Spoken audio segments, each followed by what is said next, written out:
Bonjour, c'est Mimi, je suis super contente de vous retrouver aujourd'hui pour une vidéo sur les fards à paupières Colourpop. Aujourd'hui c'est un petit tuto que je vous propose dans lequel on va démystifier un petit peu ces fards à paupières parce que effectivement ils n'ont pas du tout une texture conventionnelle on va dire et ça peut en réfréner certaines à commander ce type de fard à paupières parce que effectivement quand on fait ses recherches sur internet on se rend compte que y a beaucoup de gens qui ne les aiment pas et qui n'aiment pas les utiliser parce qu'ils trouvent qu'ils sont difficiles à estomper. Alors, ça fait déjà peut-être 2 mois que je les utilise, un peu plus que 2 mois, je pense depuis le mois de décembre. Donc ça fait 3 mois que je les utilise très régulièrement. Et je me suis rendu compte qu'en fait, c'est une histoire d'outils. Si on utilise les bons outils avec ces fards à paupières là, il n'y a aucun problème. Et en plus, juste à mentionner sur ces fards là, c'est qu'en fait, ils ont une texture un peu mousse. On dirait un peu une mousse tout simplement, mais une mousse rigide. C'est vraiment très étrange. Ils sont faits pour être utilisés au doigt principalement, donc ça c'est vraiment à noter. C'est vraiment des fards à paupières qui sont faits pour être utilisés au doigt, mais on peut les utiliser aussi, et vous allez voir le maquillage que j'ai réalisé avec des pinceaux. Donc je vous montre tout ça dans le tutoriel et on se retrouve à la fin. Alors j'avais bien évidemment maquillé déjà mon teint avec un peu de fond de teint, j'avais mis du bronzer. Et là, je commence par appliquer cette base pour les yeux de chez MAC qui est, à mon sens, la plus efficace avec les ombres à paupières de chez Colourpop. Ensuite, je prends mon Soft Ochre, donc c'est un paint pot de chez MAC, que je vais appliquer sur toute ma paupière mobile pour venir corriger les rougeurs de mes yeux, corriger les petites veines apparentes, etc.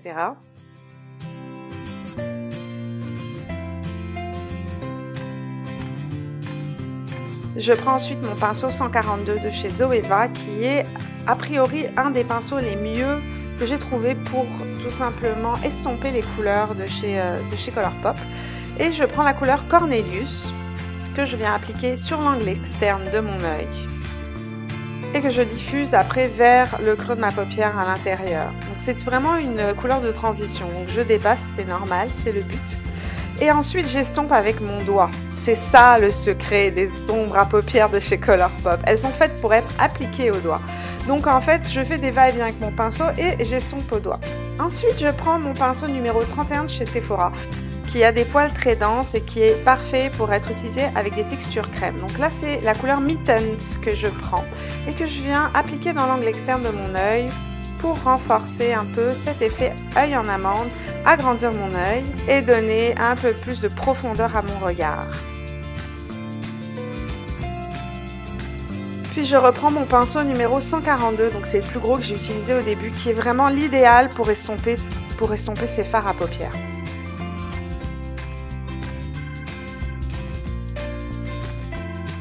Je prends un pinceau plat qui est fait pour les fards crème, les anti-cernes liquides et autres. Donc là c'est le pinceau 195 de chez MAC que j'utilise avec la couleur Truth. C'est une couleur satinée, très lumineuse. Donc je vais l'appliquer au pinceau, mais j'aurais pu très bien l'appliquer au doigt. Et vous allez pouvoir remarquer que en fait le résultat au doigt est tout aussi beau, voire même plus lumineux qu'au pinceau. Donc là j'applique au pinceau et après je viens estomper avec mon doigt. J'en remets un petit peu. Et j'en redépose au centre de ma paupière. Vous allez voir que vraiment, c'est des ombres à paupières très faciles à utiliser avec le doigt. Pour avoir une très jolie transition entre les deux couleurs, que ce soit très naturel, je reprends ma couleur Mittens et je viens en repasser un petit peu. Avec un pinceau fin et plat avec des poils denses, donc là c'est le Smudger 226 de chez Zoeva, je reprends ma couleur la plus foncée, Mittens, que je viens appliquer le long de la racine de mes cils. J'estompe vraiment bien la couleur, je viens la fumer tout simplement le long de la racine de mes cils et donner un petit aspect un peu flouté. Et le long de la racine des cils inférieurs, je viens lier le haut avec le bas.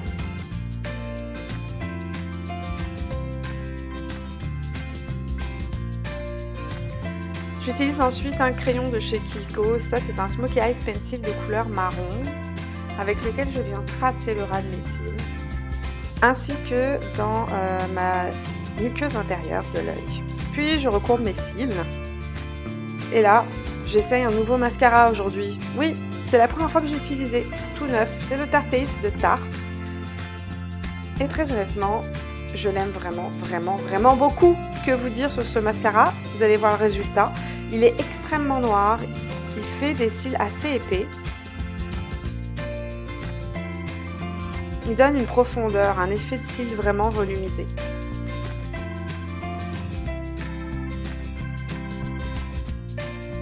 J'applique ensuite un fard à joues, donc c'est Between the Sheets, avec un pinceau, ici un pinceau kabuki, c'est un lisoitier qui est fait pour le fond de teint normalement, mais avec les fards Colourpop, il faut utiliser des pinceaux qui soient rigides. Sous le doigt, comme ce que je vais faire maintenant pour appliquer donc l'highlighter, l'illuminateur de chez Colourpop, Lunch Money, qui est un illuminateur que je trouve quand même assez naturel, avec des sous-tons froids, et je l'applique au doigt.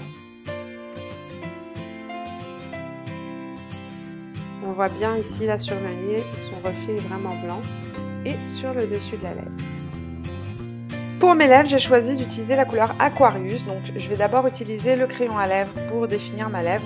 J'aurais pu m'en passer, mais je trouvais que ça définissait mieux ma lèvre, surtout quand c'est des nudes, j'aime bien mettre un crayon. Je vais colorer toute ma lèvre avec mon crayon. Et ensuite j'applique le rouge à lèvres, donc le lipstick Aquarius de la même couleur. Vous allez voir qu'ils n'ont pas exactement le même ton. Le lipstick est un peu plus marron.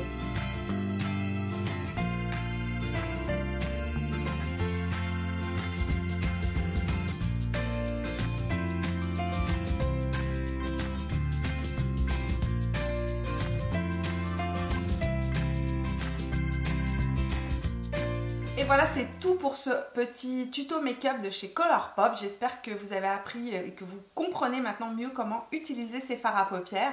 Si je n'ai pas répondu à toutes vos questions, mettez-les moi dans les commentaires. Vous savez bien que je vous réponds dès que je peux.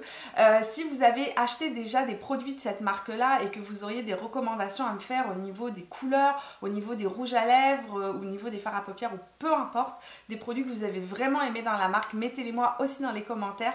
Je serais super contente de découvrir ces produits dans un prochain achat chez Colourpop. Oui, mon banquier ne va pas être content. En tout cas, je vous fais plein de bisous. On se voit dans la prochaine vidéo et jusqu'à là, portez-vous bien. Ciao!